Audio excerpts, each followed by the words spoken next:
Now me, I've always been a 3 squares a day kind of person. It's always just kind of worked for my day-to-day schedule as well as, I don't know, just my general feeding habits. But back in the not so distant past of the 90s and 2000s, the conventional wisdom was that multiple, frequent, smaller meals was better to improve metabolism, as high as 6 to 7 meals in one day. Well, in this video, we're going to examine meal frequencies and 6 to 8 meals versus 2 to 3 meals versus OMAD 1 meal. Which is better? Which is worse? Does it matter? And some pros and cons of either approach. First of all, in terms of body composition, weight loss, reduction in adiposity, at the end of the day, X's and O's wise, it's the deficit that matters. However, there are some additional intangible factors that we need to take into account other than just the simple calories in, calories out equation. One thing that I've found useful to myself and many other people is, as a formerly insulin resistant, overweight individual, having fewer, less frequent meals gives me more time throughout the day where I'm just not eating. This 2022 article in Medical News Today explains this quite nicely. The TLDR version of the article is that basically there's insubstantial evidence to suggest that increased meal frequency has any substantial benefits, but in fact does tend to increase people's hunger throughout the day, which I personally have experienced. It's one of the reasons why I don't like to do it. Whether that's a hormonal thing or a psychology thing, I can't say, but it's definitely a thing. As a card-carrying member, I took the liberty of digging through some of the NSCA's archives and found that they came to the same conclusion, which essentially is that there's no conclusive evidence that multiple small meals is better than fewer larger meals, calories equated. A more scientifically rigorous meta-analysis I found a link to on examine.com using whole body calorimetry and doubly labeled water to assess 24-hour energy expenditure found no difference, in their words, to nibbling and gorging. In other words, essentially, there's no significant relation between meal frequency and weight loss, at least based on the current evidence as far as the X's and O's are concerned. And there's quite a lot of research on this topic. I urge you to look into it yourself. But at the end of the day, as an end user and a coach, I go back to what I said earlier about psychology and hormones. For me, 1 meal a day is just not enough. Even as a smaller individual, while I could combine shakes and food and get enough protein, certainly, and I could force myself to eat sufficient calories, I don't know that 1 meal a day would be very tenable to my lifestyle. Now, 2 would work under certain circumstances, but 3 just seems like a better holistic approach.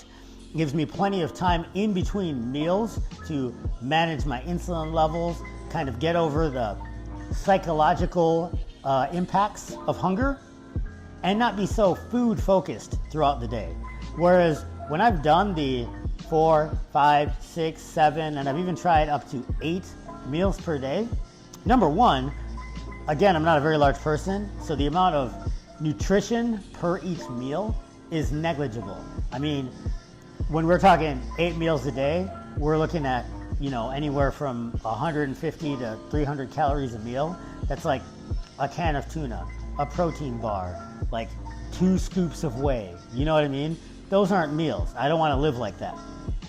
And like the article in Medical News Today suggested, I 100% had massive hunger cravings, similar to, and why I'm not a fan of, if it fits your macros, anything goes, as long as it makes those numbers, kind of eating. Where you can throw in like candy and Twinkies and stuff like that, as long as you fit your macros. It just doesn't work for me psychologically at all. So more than the actual evidence, what I would urge you to do is look towards your personal eating style. How I like to coach this generally is, are you the kind of individual that favors flavor and richness of food, or are you the kind of person that likes a lot of food? The distinction I make there is, generally speaking, in my experience, the individuals that prefer a lot of richness and variety in flavors, they're the kind of people that can nibble something, they're like, oh, that tastes really good, and then they can put it down and walk away. If the quality of taste meets their standard, then that triggers something in their brain and hormonally that is satisfying enough to then shut down the urge to eat more. I myself am a food quantity type of person. If it tastes okay, but I'm hungry, I want to eat a lot of it. And so for me, my battle has always been to control when to cut myself off from eating too much.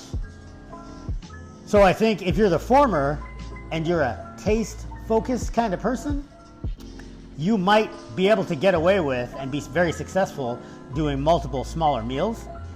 Whereas if you're more of a food quantity type person, I don't think that anything less than a several hundred calorie meal is going to be sufficiently satiating, even if it's full of fiber, full of protein, doing all the tricks. And so if you filter that through whatever your daily calories are, depending on your goals, that'll kind of determine how many meals that you have in a day. You know what I mean? If you're set at like 3,000 calories and each meal's roughly 700, that's like 4 meals and a snack, or 3 big meals and a smaller meal, something like that. So ultimately, at the end of the day, is one strategy objectively superior to the other? No. This is one of those things that where the science kind of ends, the artistry of coaching begins. And then the last thing to consider are different kinds of specialty diets. If you look at many small meals versus one large meal as a spectrum, you can kind of bookend that spectrum with a vegan diet on one end and a carnivore diet on the other. An entirely plant-based diet is far more amenable to many small meals because each one's going to be very bulk forming and fibrous, and while not calorically dense, very satiating in of themselves, whereas it's a lot easier to make it through the day off like 2 or 3 big steaks with a lot of protein and fat to them to digest. 1, 3, or even 8 meals a day, folks. The best diet is the one that suits your goals and that you can maintain sustainably as a holistic part of your day-to-day life. Remember, consistency is a superpower, so stay in the fight. Thanks for watching.